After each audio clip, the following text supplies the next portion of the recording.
Hi, Ntando. How are you? I'm okay. How are you? Great, Can you great. Good hear to see you. me?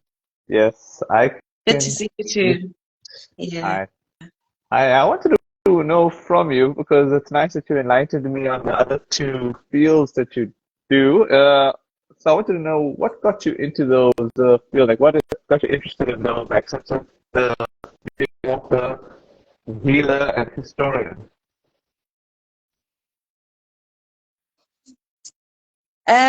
Sure. I'm actually not sure how history found me, but I've always been interested from a very young age. I think I was just sort of led into it from just growing up. I've always been interested in culture, in heritage, in history, even in school. I've always been interested in orals, even in class. As far as I can remember, I was doing well in literature. I was doing well in history. So it's sort of just, I think it was just always my destiny, because I strived in that without even trying hard. I was always just doing so well in those things. So I think it was just destiny, really, and I followed through with it. Okay. Any major people you look up to in those three fields, such as the author, the historian, and the healer? Like any major people you look up to? Yeah. Okay.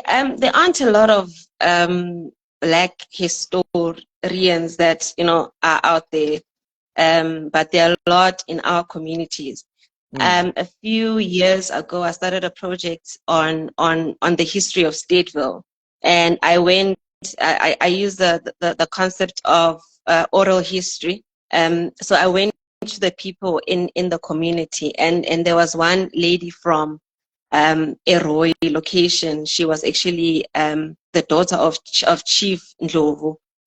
So those people give you so much inspiration because we so often want to refer to books, but when we go to the people that are in our communities, they know so much.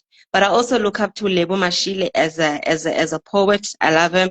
I love Maya Angelou. May her soul rest in peace. So because there's a lot of um, healing in writing. There's a lot of, and their poetry is not just words, because a lot of people um, uh, don't identify much with poetry because it's the oohs and the ahs and the bombastic words. But I mean, they're just laying down their feelings, they're sharing their stories in writing. So I think that's also the type of angle that I took when I got into my writing. So a lot of my poetry is just literally storytelling. And what I like about poetry is that you can just take one poem and five people can view it differently depending on how their journeys are going. So it's always been great because then I don't challenge them to a certain destination. It's always just up to them. And I think there's also incredibly a lot of healing in writing. So yeah, I look up to those, and some people are not writing; they have podcasts. They're on TikTok. I think now it's just easier. You don't travel as much. I mean, for me, I haven't traveled much, but I know my work travels, and so my work gets into spaces. Even this podcast will get to very far places, and I think that's just great. So there are a lot of people that I look up to that I will not mention, but I just enjoy going to the people and doing oral history interviews. I remember I started a concept of tell me your story at Stateville, and I've been trying to get a book of also called Faces of Stateville. I started interviewing people, and I just get there, but like, tell me your story. So it's still a manuscript. I haven't gotten it out there because I need a lot of funding for that. Because I know, I mean, if you're saying Faces of Stateville, it's not a book that might just really sell. So it's just a community project that I'm still trying to work on. But yeah, so I find a lot of inspiration everywhere, here and there, here and there. And then my healing journey,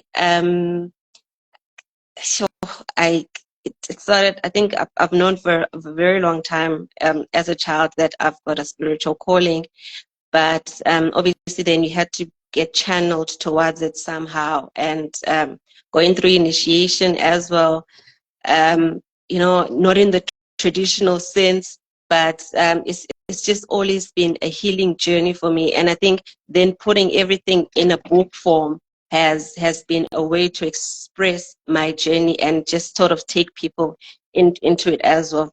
I started with her voice. This is when I then wanted to just tell the stories of the woman, because I remember one of my studies was looking into women incarcerated in Kroonstad prison here in the Free State. And then I realized that there are a lot of women that are not sharing their stories. When I did my master's in history, I looked in the TRC as well. And I realized that during the victim hearings, a lot of women would come there and share stories of their brothers, their husbands, but they were not sharing their own stories, such that it seemed as if the woman was not suffering, or they didn't want to suffer, or their suffering was just by the way. So I wanted to expose those stories. So her voice was part of that. And also the pandemic of rape in South Africa. It's you know, we grew up, a boy would just touch your bum and you'd be scared to tell anybody about it. So some of that has just been some of my stories that I'm sharing. Oh, And yeah, I think a lot of people just found healing in that too. wow, that's amazing. Okay, what have been your highs and lows being in the three fields, like the, you Mm. know, author, healer, and historian? Wow. Sure. Okay, I think with self-published, I did get a grant with my first book. I got a grant from National Library South Africa, so they assisted me with that. But it took so long, took a lot of years, and I was just scared that once then the book came out, because I had written it over the years, so I just felt as if I wouldn't identify with it anymore. But when I actually looked at it, I was like, okay, it makes a lot of sense. It's still relevant even now.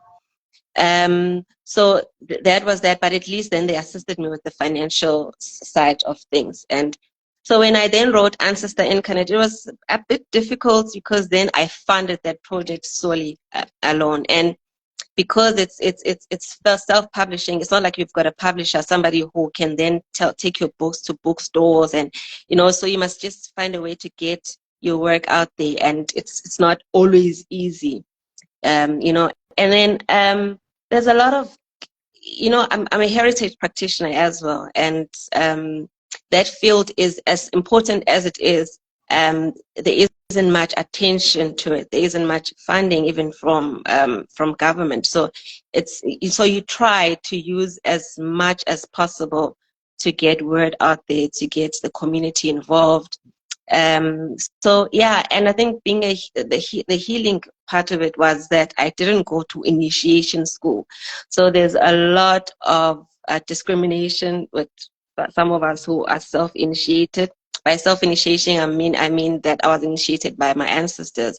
So it's been a bit difficult because some would just say, no, we don't need, you're not a full healer, blah, blah, blah. But I know my work, I know what I do, and I know what my guides have done for me. I know what God has done for me. I know what my ancestors have done for me. So I think it was just getting out of that shell and sort of getting into a space where I am fully comfortable in all the hats that I wear, and I'm not afraid to walk into my light and to walk in my journey. Okay. So what are your words of inspiration for people getting into the field that you're in? Okay, firstly, I'd love to collaborate with young women's organizations, just to you know, to start dialoguing around some of our issues. And I think a lot of the time, young women do not have role models, or you know, because a lot of women don't expose the work that they're doing, or at least now women are starting, but a lot of the times they sort of be shy and be hidden some way. And I think we all know there's a lot of gatekeeping when you're a woman that speaks out. a lot of the time, then they just want to put you away because why are you so angry? Why are you speaking out? You know, so I'd like then to have these conversations with young women where they speak um, out, where their voices are heard and where they feel validated and their stories are validated as well. There was an incident recently where a lady spoke out in Ladysmith and her rapist got arrested. And everybody, a lot of people were angry around it that no, she was lying, she was lying. But the court found this guy guilty. And I realized then that a lot of women then don't speak because it's difficult to prove that you were raped. And also it's difficult for people to believe.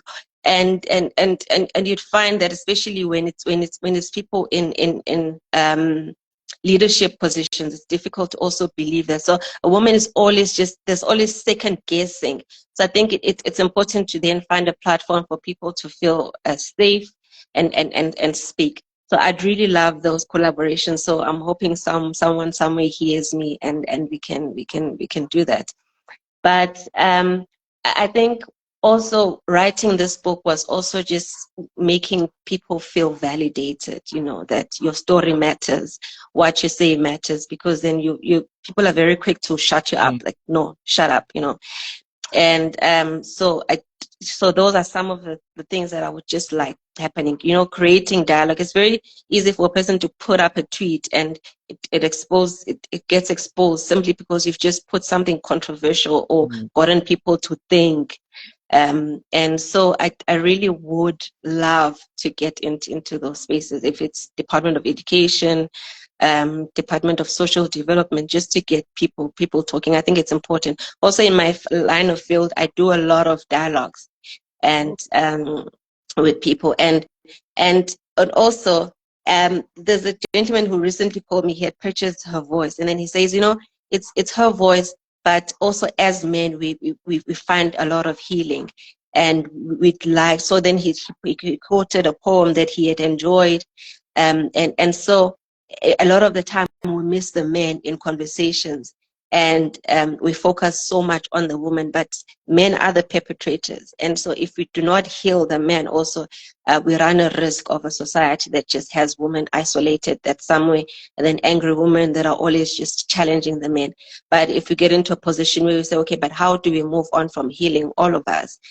So the dialogues are important, not just for the men, but also for I mean, not for just the women and the young girls, but also for men. And I'm also in a position where I'm raising as a boy. So I think it's important, you know, somebody's asking what the book is called. I've got two books. It's called Her Voice, and the second one is called Ancestor Incarnate. Yeah. Wow.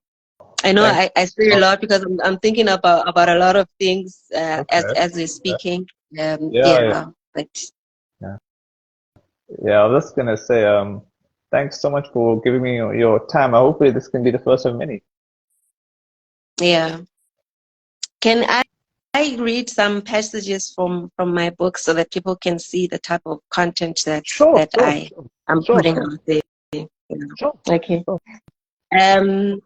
From Her Voice, I wanted to read the first poem that I think a lot of people find interesting, and I think a lot of people say they sort of see it as a prayer because it speaks to healing, allowing yourself to heal. The title of the poem is called "Free Me, O Lord, from My Own Sorrow." I can't seem to shake the crippling sorrow which seizes my heart. Every time I think of all I invested, I pray for tranquility, asking God to send light to engulf this dark cloud which has suddenly obscured every sense of happiness within me. I pray to God to release me from this agonizing pain and the nightmares that haunt my sleep. I ask that these feelings of anger and bitterness be banished from my soul. Let them be barred from springing violently from the depths of my being. The wounds that have been exposed by the onslaught of brutal reality, let them be healed. Make my soul at peace with itself and the bitter, vile taste of hatred every time I think of the pain I've endured. Let it be removed from every part of me. Let the slump which has grown in my throat when I try to voice out my feelings be crippled. I pray that I'll find a way to forgive those who have wronged me.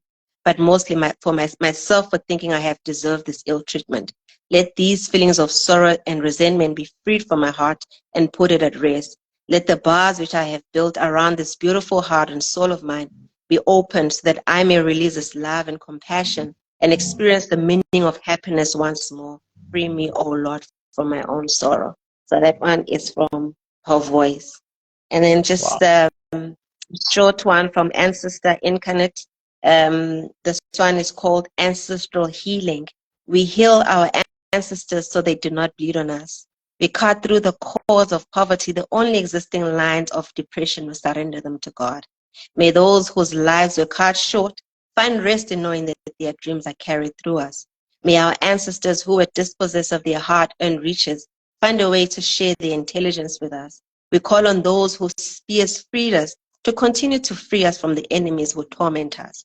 More so, we ask that love be our main deal. May we exude kindness and patience. May the love our ancestors have for us be seen in the way we carry ourselves. May our lives be living proof of the existence of those who came before us and loved us unconditionally. So with those words, thank you very much. Yeah, hopefully this is the first of many, hey? Yeah, I hope so too. I'm hoping I can you can I'll send you my books so that you can just go through them, and then from there maybe we can discuss then some of the poetry, and yeah, so I'd love that. All right. Thanks so much. Yeah. Thank you so much for having me. Sure.